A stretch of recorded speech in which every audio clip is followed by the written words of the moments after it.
Elodie est une candidate plutôt discrète en ce début d'aventure. Mais la jolie Belge est une véritable guerrière dont le combat a commencé bien avant Koh Lanta.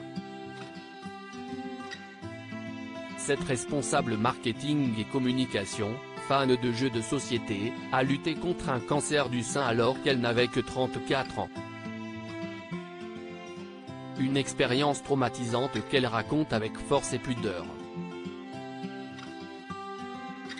Elodie est l'artiste de cette saison Koh Lanta, le feu sacré, dont vous découvrirez le premier épisode sur TF1 ce mardi 21 février.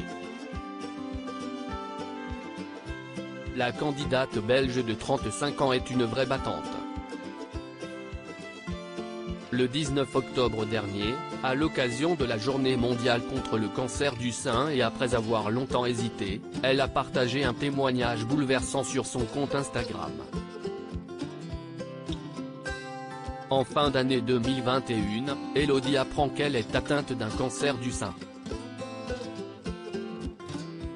Ça n'arrive pas toujours qu'aux autres, la vie est trop courte. C'est ce que je me suis dit le 23 novembre 2021 quand la sentence est tombée.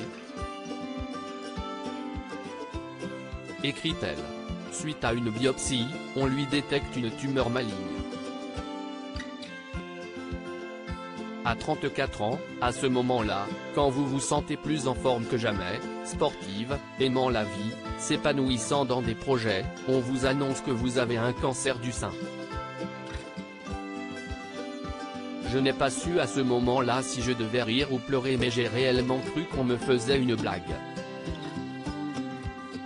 Elodie, Koh Lanta 2023, atteinte d'un cancer du sein, ça n'arrive pas toujours qu'aux autres. Son parcours du combattant débute alors, elle raconte. Tout a commencé le 10 novembre 2021 dans mon bain. Je sens une boule en dessous de mon aisselle droite.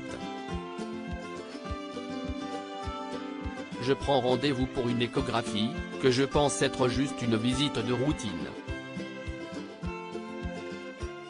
Pas de place avant janvier 2022 mademoiselle. Je n'attendrai pas janvier, je vous dis qu'il y a un truc pas net, proposez-moi un rendez-vous plus rapide. Ah, juste à l'instant, comme par le plus grand des hasards, une place se libère dans une semaine, commence-t-elle. Je ne comprends rien à ce qu'on me raconte, le rendez-vous arrive une semaine après. On me fait attendre seins nus sur une table pendant 18 minutes. Le contrôle commence. Et là tout s'enchaîne. La boule que j'ai sentie n'est qu'un nodule bénin mais...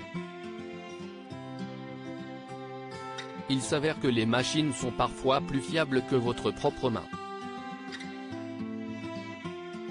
On sent quelque chose d'impalpable. Vous avez un kyste atypique, sûrement un fibroadenome, peut-être hormonodépendant, carcinome infiltrant. Bordel, je ne comprends rien à ce qu'on me raconte, continue-t-elle sur le réseau social. Avant d'ajouter, je dois aller travailler. Pitié qu'on me libère vite de cette table, que j'enlève ce gel glacé sur ma poitrine et qu'on coupe ces néons Philips qui m'agressent les yeux. Il faut revenir demain en urgence faire une biopsie. Qu'est-ce ce qu'elle me veut celle-là? Une biopsie? Je crois rêver. Point pas moi, pas si jeune, si est-il tellement injuste. Dans son long post Instagram, la jeune femme poursuit, non pas moi, pas si jeune, si est-il tellement injuste. Le plus dur, ce n'est pas le traitement. Si est-il le regard des gens face à la maladie. Tout le monde devient gentil, tout le monde prend soin de vous. Or, dans votre corps, vous vous sentez en pleine forme, invincible. Dans ces cas-là, la colère vous envahit et même la bienveillance des autres vous énerve. Sortez-moi de ce cauchemar. Et pourtant, les questions enchaînent, les rendez-vous aussi. Batterie de test. 10 injections en une semaine. J'ai l'impression d'être un objet de la science. L'hôpital devient ma deuxième maison pour quelques mois. Je passe mes fêtes de fin d'année 2021 dans un lit d'hôpital. Mais cette épreuve m'a finalement rendu plus forte que jamais. Une guerrière et battante, profitant de la vie à chaque instant. Je garderai pour moi la suite des traitements. Aujourd'hui, je suis en rémission et le plus dur est derrière moi. Les filles, palpez vos nichons, conclut-elle en guise de prévention. Les filles, palpez vos nichons.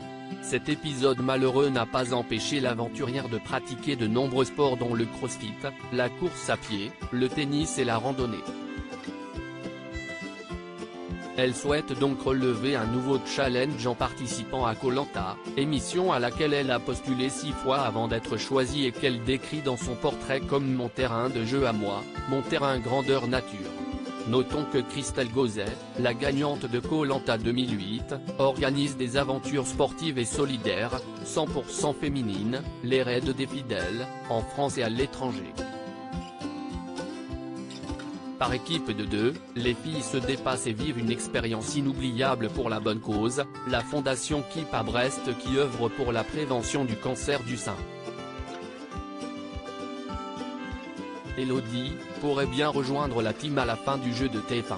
View this post on Instagram à post shared by Elodie Miguel @Elodie-Koh-Lanta 2023, à lire aussi C'est tellement dur, Nawal, Koh-Lanta, triste, elle partage un inquiétant message sur les réseaux sociaux.